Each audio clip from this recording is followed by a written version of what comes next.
BRS party MLC కవితకు భారీ ఊరట.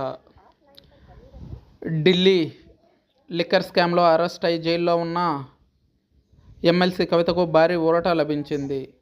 ఆమెకు బెయిల్ మంజూరు చేస్తూ సుప్రీంకోర్టు తీర్పు చెప్పింది. కవిత మార్చి 15వ తేదీ నుంచి తిహార్ జైల్లో ఉన్నారు. ఆమె ఆరోగ్యం కూడా క్షీణించింది.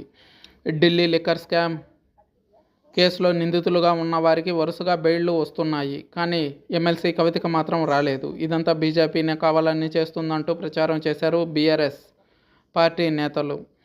ఢిల్లీ మాజీ డిప్యూటీ సీఎం సిసోడియాకు ఈ మధ్యనే బెయిల్ వచ్చింది. కవిత తరఫున ప్రముఖ లాయర్ ముకుల్ రోహత్గి వాదనలు వినిపించారు. ముకుల్ రోహత్గి తన వాదనలో కీలక అంశాలు ప్రస్తావించారు. ఇప్పటికే కవిత అరెస్ట్ అయి 5 నెలలు దాటిందని కోర్టుకు తెలియజేశారు. ఈడీ కేసులో 5 నెలలు, సిబిఐ కేసుల్లో 4 నెలలు జైల్లో ఉన్నట్టు వివరించారు.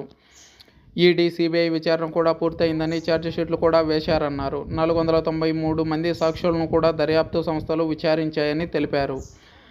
ఇప్పటికిప్పుడు సాక్షులను ప్రభావితం చేసే అవకాశం లేదని, దేశం విడిచిపెట్టి వెళ్ళిపోయే ఛాన్స్ కూడా లేదన్నారు. చాలామంది ప్రజలు ఫోన్లు, కార్లు మారుస్తుంటారని, దాన్నే పెద్ద నేరంగా చెప్పడం సరికాదన్నారు. 100 కోట్లు చేతులు మారినట్టు దర్యాప్తు సంస్థలు కేవలం ఆరోపణలు మాత్రమే చేస్తున్నాయని, ఇదెక్కడి విడ్డూరమని, ఈ విధంగా చేయడం వల్ల భారత న్యాయ వ్యవస్థపై ప్రజల్లో ఏహ్యభావం కలుగుతుందని వాదించారు రోహిత్. 1 పైసా కూడా రికవరీ చేయలేదని కోర్టు దృష్టికి తీసుకొచ్చారు. ఈ నేపథ్యంలో కవిత బెయిల్ పొందేందుకు అర్హురాలని కోర్టును అభ్యర్థించారు.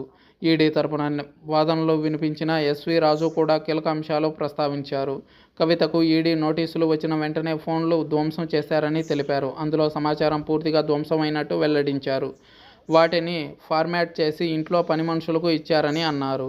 విచారణ సమయంలో కవిత దర్యాప్తు అధికారులకు సహకరించలేదని కోర్టుకు తెలిపారు. ఫోన్ల ప్రస్తావన వచ్చినప్పుడు సుప్రీంకోర్టు కీలక వ్యాఖ్యలు చేసింది. చాలామంది ఫోన్లు, కార్లు మారుస్తారని కవిత తరఫు న్యాయవాది వాదిస్తుంటే, రోజు ఇలా మారుస్తారా అని ప్రశ్నించారు.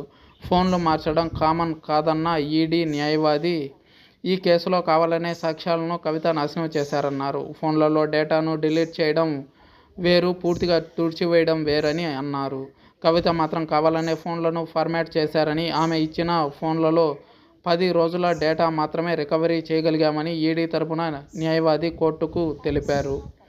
ఇరు వర్గాల వాదనలు విన్న న్యాయస్థానం కేసు విచారణ పూర్తయిందని భావించి ఆమెకు బెయిల్ మంజూరు చేస్తూ తీర్పు వెల్లడించారు.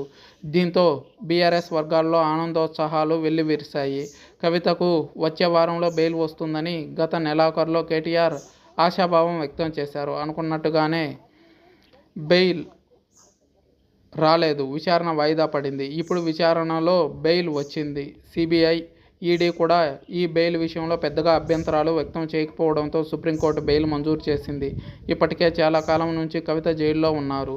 సిబిఐ ఛార్జిషీట్లు నమోదు చేసిందని, దర్యాప్తు కూడా పూర్తవుతున్న టైంలో బెయిల్ అవకాశాలు మెరుగుపడినట్లుగా బీఆర్ఎస్ న్యాయ విభాగం నిపుణులు అభిప్రాయపడుతున్నారు.